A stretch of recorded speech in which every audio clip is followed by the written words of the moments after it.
You know what's interesting?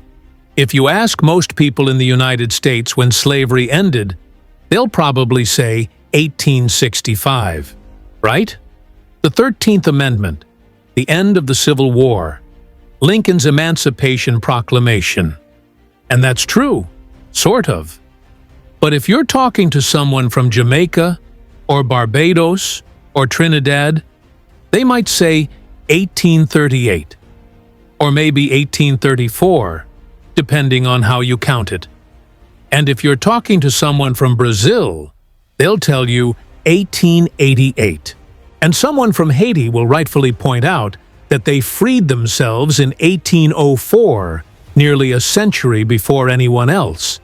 So when did slavery end? Well, the answer is, it depends where you're standing. And that's not just a quirky historical fact.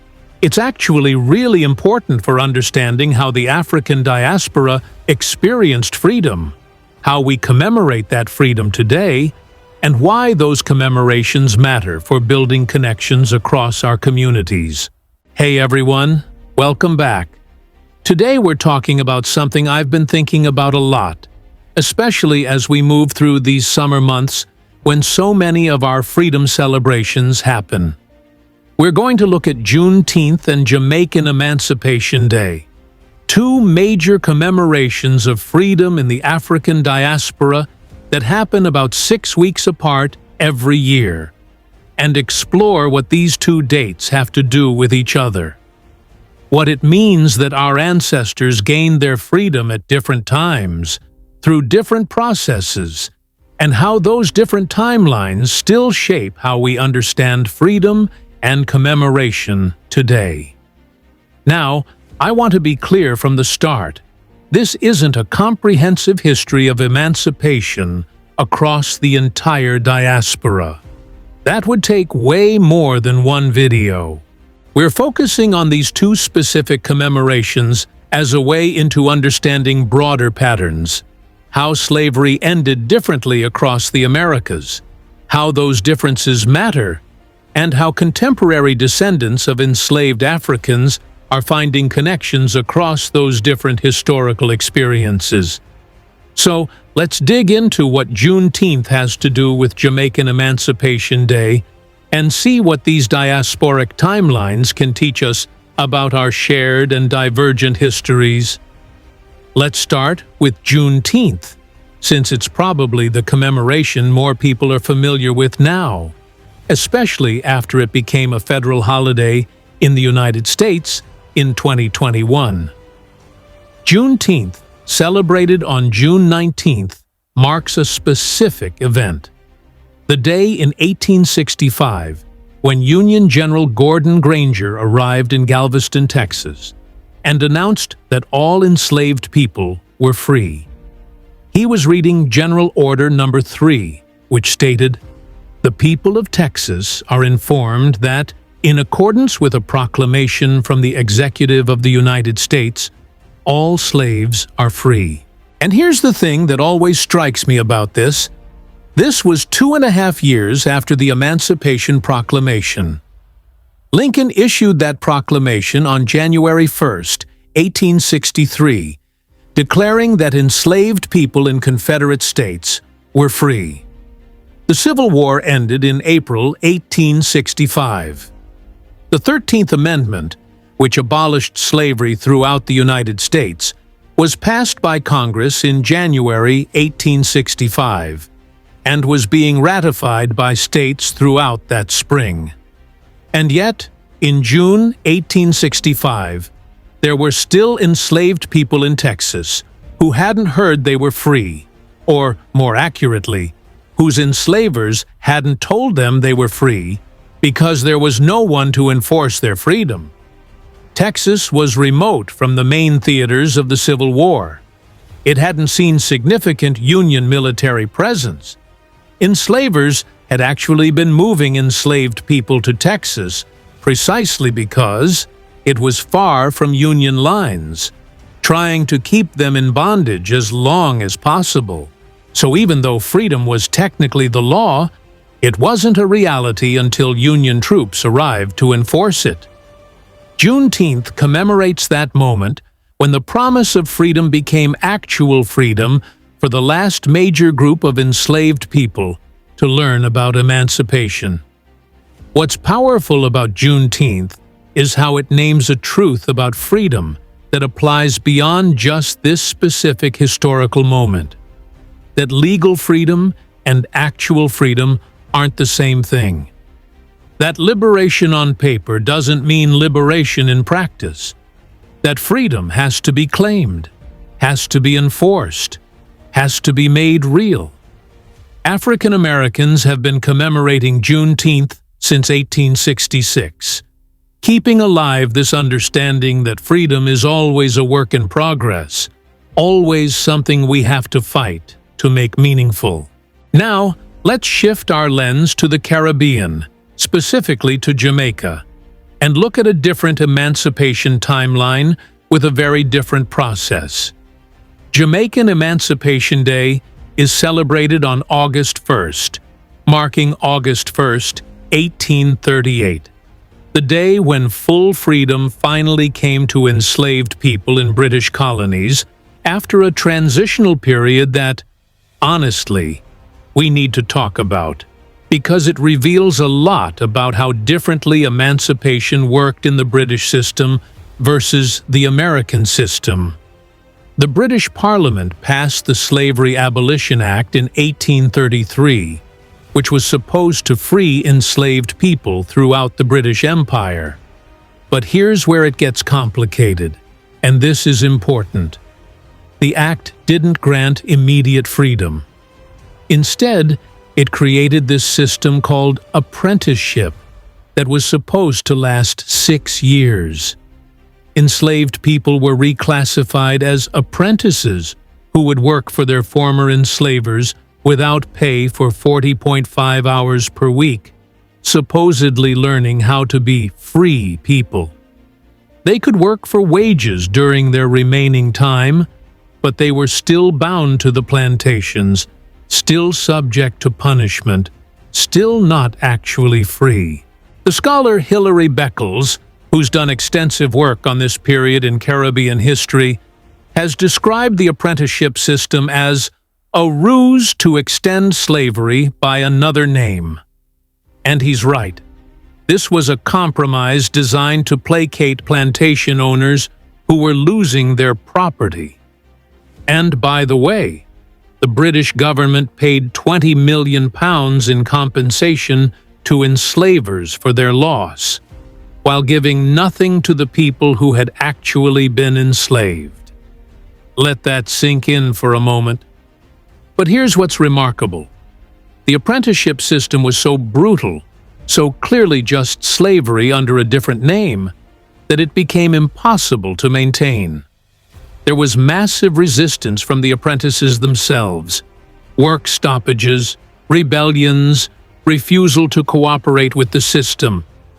Abolitionists in Britain documented the violence and exploitation and mounted pressure to end it. And so the apprenticeship system was terminated early. On August 1st, 1838, 4 years early, full emancipation finally came to British Caribbean colonies. So Jamaican Emancipation Day, what they call August Monday, or Emancipation Day, commemorates that moment when the pretense was dropped and actual freedom arrived. It's been celebrated since 1838, though it was suppressed during certain periods of British colonial rule, and then revived and made an official holiday after Jamaica gained independence in 1962. So anyway, why were these timelines so different? Why did emancipation happen at different times and through different processes in the United States versus the British Caribbean? Well, it comes down to the different systems of slavery and the different political and economic pressures at work. And this is where we start to see what Juneteenth has to do with Jamaican Emancipation Day. They're both responses to different manifestations of the same system of racial slavery. just working through different colonial and national structures. In the British Caribbean, slavery was primarily about sugar production on large plantations. By the early 19th century, the British economy was industrializing and shifting away from dependence on plantation agriculture.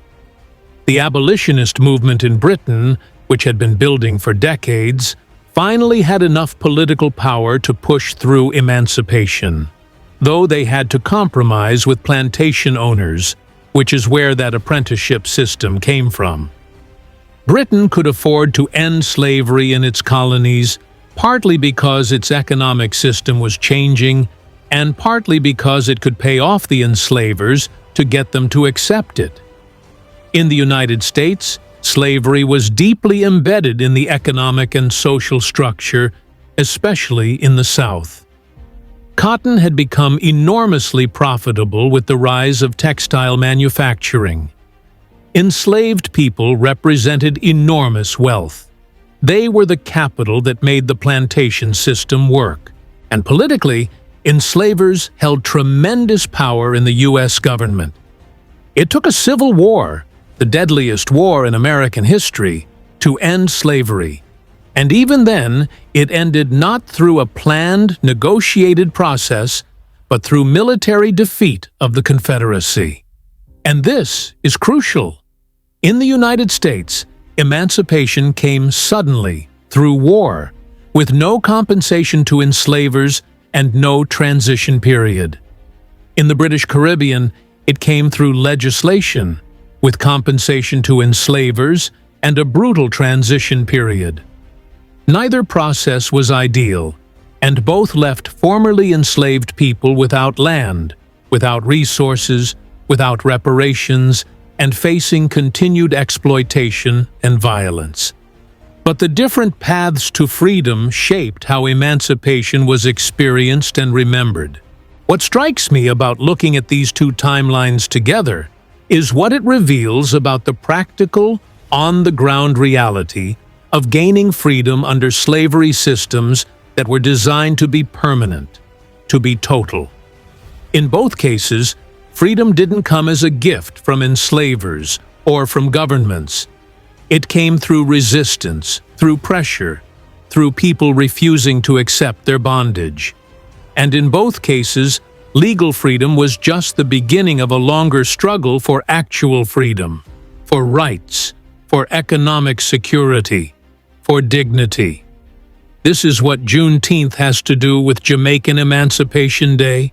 They're both commemorations of that crucial moment when legal freedom finally, after delays and compromises and resistance, became something approaching actual freedom. They're both acknowledgments that emancipation was a process, not a single moment, and that our ancestors had to fight for every inch of that freedom. Let's talk about how these commemorations function today, and what it means that we have these multiple emancipation dates across the African diaspora. Because I think this is where the connection between Juneteenth and Emancipation Day becomes really powerful in terms of building Pan-African consciousness and understanding our shared history. Juneteenth has exploded in visibility in recent years, especially after the 2020 uprisings following George Floyd's murder. It became a federal holiday in 2021, which was a significant symbolic victory. Black communities across the United States celebrate with festivals, parades, cookouts, family gatherings. It's become a major cultural event and a moment for reflecting on freedom, progress, and ongoing struggles. Jamaican Emancipation Day is similarly celebrated with cultural events, music, dance, reflection on African heritage, and the journey from slavery to independence. In recent years, there's been increased emphasis on connecting Emancipation Day to broader Pan-African consciousness, to remembering the African roots of Caribbean people, and to building solidarity with other African-descended peoples. And here's what I find powerful. These different dates, These different timelines don't separate us. They actually give us multiple opportunities throughout the year to reflect on freedom, to celebrate our ancestors' resistance, to recommit to ongoing liberation struggles. Some Caribbean communities in the United States celebrate both Juneteenth and Emancipation Day. Some African American communities are learning about Caribbean emancipation dates and seeing connections to their own history. The scholar Ula Taylor has written about how Pan-Africanism requires understanding both the commonalities and the specificities of African diasporic experiences. We share the experience of enslavement, of resistance, of fighting for freedom and dignity. But we also have specific histories shaped by local conditions, different colonial powers, different economic systems, different paths to liberation, both the shared and the specific matter. When we commemorate Juneteenth, we're not just remembering one day in Texas in 1865. We're affirming that freedom is something that has to be enforced, that has to be made real, that doesn't automatically come just because someone signs a document. When we commemorate Jamaican Emancipation Day, we're remembering that even after legal emancipation, there can be systems designed to extend bondage, and that those systems can be resisted and defeated. These commemorations keep alive a critical consciousness about what freedom means and what it requires. They remind us that our ancestors won freedom not through patience or waiting for others to grant it, but through resistance, through refusing to accept their status, through seizing freedom when it became possible. And they connect us to ongoing struggles for freedom, for reparations, for justice in the present. I think about how these different timelines also reveal something important about how we tell the story of when slavery ended. There's no single answer to that question because slavery didn't end all at once. It ended in Haiti in 1804, in British colonies in 1838, in the United States in 1865, in Cuba in 1886, in Brazil in 1888, and in some places, in some forms, it still hasn't ended. We're still fighting against systems of mass incarceration, debt bondage, exploitation of workers that echo slavery's legacy. Having multiple emancipation dates, multiple commemorations, multiple timelines doesn't dilute our history. It enriches it. It reminds us that the struggle against slavery and for freedom was a hemisphere-wide, century-long struggle that happened in different ways in different places, but with the same fundamental goal: freedom. Our ancestors' freedom. Our freedom. The freedom of future generations. Before we close, I want to acknowledge that there's so much more to say about diasporic emancipation timelines. We haven't talked about French Caribbean emancipation, or Spanish Caribbean emancipation, or emancipation in South America, or the specific local variations within regions. There are scholars doing incredible work tracing these connections and documenting these histories. People like Laurent Dubois on Haitian Revolution, Diana Payton on Caribbean post-emancipation societies, and many others. What I hope this video does is answer that question in the title: what Juneteenth has to do with Jamaican Emancipation Day, by showing that they're part of the same larger story. They're different chapters in the long struggle for African people's freedom across the diaspora. They commemorate different moments, different processes, different victories, but they're fundamentally about the same thing: our ancestors' refusal to remain enslaved and their determination to be free. So, all in all, Juneteenth and Jamaican Emancipation Day are both crucial commemorations that deserve our attention, our celebration, and our reflection. They're not competing dates. They're complementary chapters in the long story of African people's fight for freedom. They remind us that freedom has always been something we had to win, not something granted to us.